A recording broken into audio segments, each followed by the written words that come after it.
diamonds, I like stunning, I like shining, I like $1,000,000 deals. Where's my pen? Bitch, I'm signing. I like those Balenciagas, the ones that look like socks. I like going to the Tula, I put rocks all in my watch. I like texts from my exes when they want a second chance. I like proving niggas wrong, I do what they say I can't. They call me Cardi. What's up YouTube, it's your girl Nan and I'm back again with another video. So today I'm going to be telling you guys my labor and delivery story and how to have my baby at 36 weeks. So make sure you like, comment, and subscribe and hit the notification bell down below. And let's get into the video. Okay, so it had started when I was like 34 weeks. I started getting like really bad headaches and real bad nausea.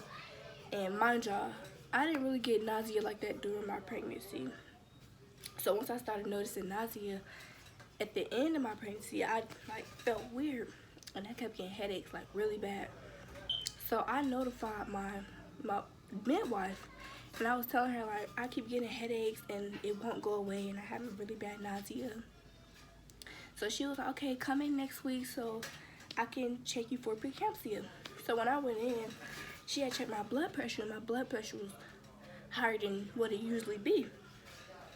So she was like, well, I'm going to give you this jug and you got to do the 24-hour pee and come back tomorrow to bring the pee in so I can test you for preeclampsia. So at this time, y'all, it was snowing in Georgia. And when it's snowing in Georgia, everything shuts down, like everything. So I went home and I did the 24-hour pee. So the next day come and everything in Georgia is shut down. So me and my mom couldn't even go to the clinic because it was shut down because of the snow. So my mom had called the hospital and was like, my daughter's OBGYN had told her to bring this 24-hour pee so she can get checked for preeclampsia. She keep having headaches and bad nausea. So the nurse was like, okay, well bring her in so she can come get checked out. So that's when me and my mom had went up there and they had took my pee. And they had put the monitors all on my stomach and everything. Mind y'all, this is like a week and a half later, so I'm 36 weeks at this time. So they took my pee and they put the monitors on me and they was asking me all these questions like, do you see spots when you look around? And I was like, yeah. And she was like, have your headaches been frequent? And I'm like, yeah, it was non-stop ever since I was 34 weeks. And at this point, I'm 36 weeks. So they had to take my blood pressure, and my blood pressure was like 176 over 120. So I was like, oh, your blood pressure is really high. And my mom had got nervous, and I was nervous too. So that's when hours passed by. We still waiting in the what's-the-name room, and two ladies had came in, and the lady was like, okay, well, we checked your pee and you have preeclampsia, so we're gonna have to induce your labor. So me and my mom just instantly look at each other like, what? You have to do what? And I'm like, we have to induce your labor because you have preeclampsia. So I called my boyfriend. Well, my mom called my boyfriend and was like, you need to come up here. Didi not leaving without a baby. And he was like, what? And she was like, yeah, y'all gonna have your baby because she got preeclampsia. So that's when they moved us to the delivery room. And they had put me on all these medicines. They had put me on all these medicines to start my contractions. So a few hours passed, I'm on the medicines, contractions coming in back to back. And my boyfriend come up there. So my mom was like, well, I'm finna leave in a little bit. She was like, well, I'm finna leave in a little bit. You can stay with her if you want to. But if you don't, let me know so I can stay with her. So he was like, nah, I'ma just stay. I'ma stay with her and everything. So my mom leave. And the nurses had moved us to another room. They had moved us to a room upstairs because she was like, she want me to move. The nurses had moved us to another room because she said she didn't want all that noise. She didn't want all that noise. She didn't want that noise to distract me from my sleep. So we had went up there, and at this point my contractions are like 3 minutes apart. So I'm thinking my I'm thinking I'm dilated really far. So when the first lady come check me, she's like, oh, you only 1 centimeter dilated. And I'm like, it can't be, because my contractions are coming back to back. So that's when like few more hours pass by, contractions steady, just coming. And so the next nurse had came and checked me, and this nurse was real mad about something. Like, she was real angry about something. So when she checked me, she really aggressive. So the first time she checked me, she told me, oh, I can't really do it. I can't really feel nothing. Let me do it again. So I'm like, ow, you're hurt. Like, you're hurting me. Like, she's literally up there just doing whatever she want to do. So I'm like, ouch, you're hurting me. So she tried to do it again. She said, oh, I got to do it again. I still can't feel it. So at this point, my boyfriend's getting mad. And I'm still saying, ow. And I'm grabbing on his hand. I'm like, ouch, ouch. And he like, you hurting her. You hurting her. And she's like, okay, well, I'm not going to check her. So we're like, okay, you don't have to check me. So that's when the nurse had left. And then that's when I had went back to sleep.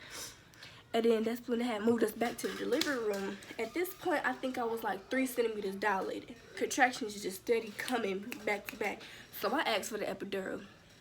So the dude came in and gave me the epidural. And then after the epidural, I went straight to sleep because I didn't feel nothing. So the next day, that's when my mom and my sister and his cousins and everybody had came up there. And we just chilling in the delivery room. Everybody cracking jokes. And I'm getting mad because everybody eating and I can't eat nothing. Like, I couldn't eat nothing. And I was getting so mad. Y'all, they had me on so much medicine. Like, I was so drugged up. Like, I don't think y'all believe. I'm going to insert a clip right here so y'all can see how drugged up I was. Anyways, so as the day goes by, I'm like, the epidural is wearing off at this point. It's really wearing off. So it's January 19th. So the whole day I'm just in labor. Just in pain. Epidural wearing off and everything. So the epidural was wearing off. At this time, it was like nighttime. January 19th at like, I'd say about 9 o'clock. So the epidural was wearing off. So I had asked him for another epidural. And then the dude was like, okay, he's gonna come give it to me. Y'all, he took so long to come give me that epidural. It felt like my back was hurting. Like, my back was hurting. So the lady had came and checked me before the dude had came and gave me the epidural. And at this point, I'm only 5 centimeters dilated, y'all. 5 centimeters. The whole day, I didn't progress none. I'm only 5 centimeters dilated. So I was pissed. At this point. So I went on the dude come give me the epidural. Once he give me the epidural, I go straight back to sleep because I'm pissed. So that's when my boyfriend mom had came and sat by me.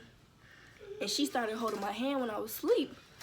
And I think, like, y'all, after 30 minutes of me sleeping, I started squeezing her hand really, like, real tight. Real tight. And I'm like, it hurt. She's like, what's wrong, baby? What's wrong, baby? And I was like, the baby coming. I can feel it. At this point, I feel it in my butt, so you know the baby's coming. I'm like, I feel it. He coming. So she ran out. Get the nurse. Come on, come check her. The baby coming. So one of the nurses running there and checked me real quick, and she didn't even get her fingers all the way up in there. As soon as she tried to put her fingers up in there, she's like, oh yeah, the baby coming. Let's go. The baby is ready to come. So yeah, I'll push for about 15 minutes. I'll push, and I'm getting mad as I'm pushing because the doctor study told me, you can't push yet. But it's like, I have to push. Like, it's a feeling that I have to push. If I don't, like, you can't tell me I can't push because I'm going to push anyway. So she's like, you can't push. And I'm getting mad. I'm telling my sister, give me some water. Give me some ice. I'm hot. And I'm just yelling at everybody, irritated. So after the little 15 minutes passed by, the baby come out. He crying. He fully healthy, y'all. 36 weeks and fully healthy. So I'm like, okay, that's good. And I was crying, and everybody was just so happy. And that was the story of how I had my baby at 36 weeks.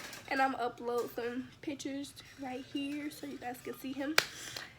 And thanks for watching my video, y'all. Make sure you like, comment, and subscribe, and hit the notification bell down below.